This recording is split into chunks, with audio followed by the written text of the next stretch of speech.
Coucou tout le monde, j'espère que vous allez bien. Allez, on se retrouve pour le tag du challenge hashtag 52 tag Anne Mad numéro 12. 12e semaine. Alors comme Anne Brooke, toutes les infos dans les i, dans la description, à la fin de la vidéo. Vous ne pourrez pas dire que vous n'avez pas l'information parce que je vais la mettre partout.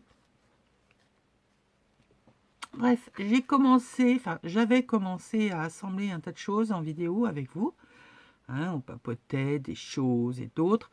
Mais je me suis aperçue que pour le point, donc le blanket stitch, qui est donc le thème de cette semaine, j'avais pris un fil beaucoup trop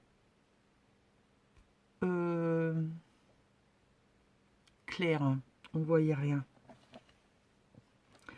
Alors après, je me suis dit, bon, je vais leur faire sur un bout de tissu, comme ça, quoi, pour leur montrer le projet.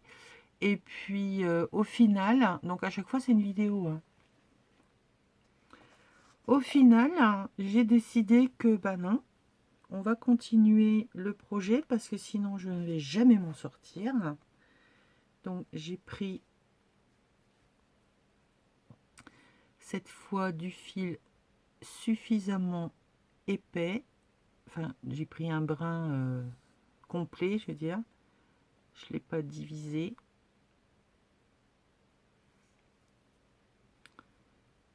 Non, parce que sinon, on va jamais s'en sortir. Et des vidéos, voilà, j'en ai à faire. J'en ai plein d'autres à faire. Et si j'avance pas, je vais encore me retrouver dans la mouise, pour pas dire autre chose. Alors, le point blanket stitch. En fait, c'est un point qui est tout simple. Alors, où votre ligne, alors, je vais reprendre ça, on verra mieux, où votre ligne droite va se retrouver en bas, quand vous allez faire le point, parce que sinon, vous retournez, se retrouve en haut. Alors, je veux dire, c'est où à l'intérieur de votre travail, ou à l'extérieur, dans ce cas précis, parce que si vous le faites en plein milieu, il n'y a pas d'intérieur, d'extérieur. C'est une façon de travailler différente. Alors, ici, toile de jute, trouvée en bande, enfin en rouleau, chez Lidl. Alors, je sais pas s'il y en a encore. Moi, il y en avait cette semaine. J'en ai voulu alors chercher un pour ma natte. Il n'y en avait plus. Et donc, en faisant le partage, je me suis aperçue qu'il y avait un morceau qui était cousu en double. Le raccord, tout ça. Bon, ça fait pas terrible. Je l'ai coupé et je vais pas le jeter non plus.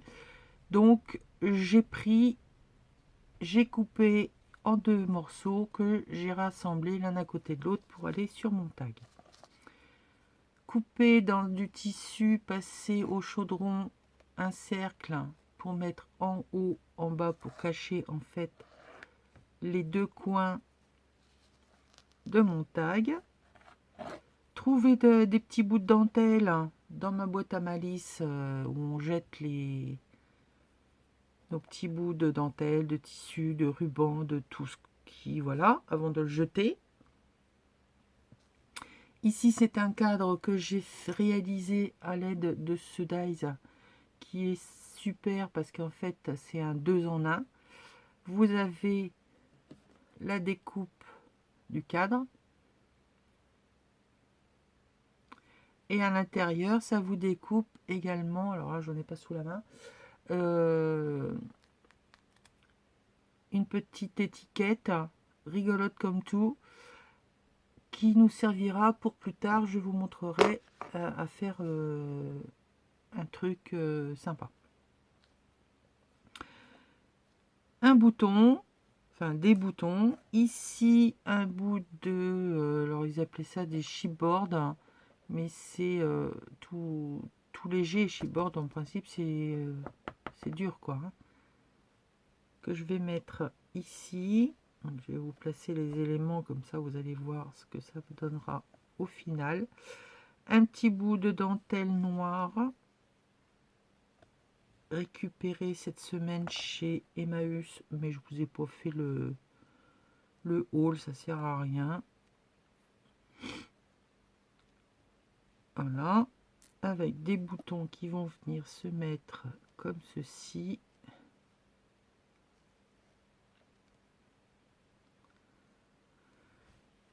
Et mon tag sera terminé.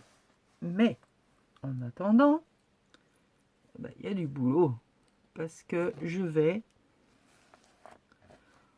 ici sur cette partie là faire un genre de quadrillage avec le point blanket stitch. Donc je vais me servir du tressage de la toile de jute, comme ça je pourrais pas aller droit, mais bon, avoir au moins un repère pour que ce soit à peu près régulier, c'est-à-dire que 2 fils vont me donner ma hauteur de point. Allez, c'est parti. Alors, mon fil va se trouver vers le haut. Je prends un écartement, une distance que je vais essayer de respecter au maximum. Je ressors et le fil là, je viens faire le tour de mon aiguille. Comme ça, on est sûr que ça bouge pas. Je tire vers le bas, j'ai le début de mon point. Donc, pour l'instant, ça nous fait juste un angle droit. Je prends mon fil, je le tire sur le côté, je tiens mon fil pour pas trop ratatiner le point parce que sinon ça sert à rien, hein. S'il n'y a plus de point, je ne vois pas l'intérêt. Et on essaie de respecter à côté la même distance. Donc je pique, je ressors. Mon fil ici, je viens le passer derrière l'aiguille.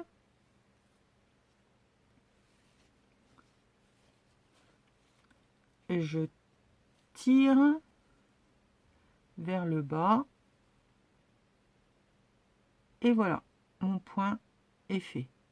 Bon, j'espère que vous voyez bien, ouais. Je recommence, donc le fil vers le haut, comme ça, on prépare déjà le travail. Je compte 1, je compte 2, 2 dans l'autre sens. Je passe au-dessus de mon fil pour que, en fait, il se retrouve emprisonné de la boucle. Vous voyez? Je tire vers le bas et j'ai mon point. Donc, il n'y a vraiment rien de compliqué, hein. Je viens faire ma boucle.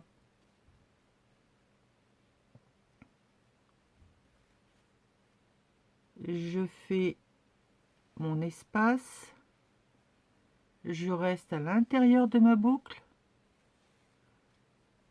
Je pique mon fil. Je tire vers le bas. Et mon point se fait tout seul. Je recommence. Je fais ma boucle. Je pique. Je ressors à l'intérieur de ma boucle. Je tire mon fil vers le bas.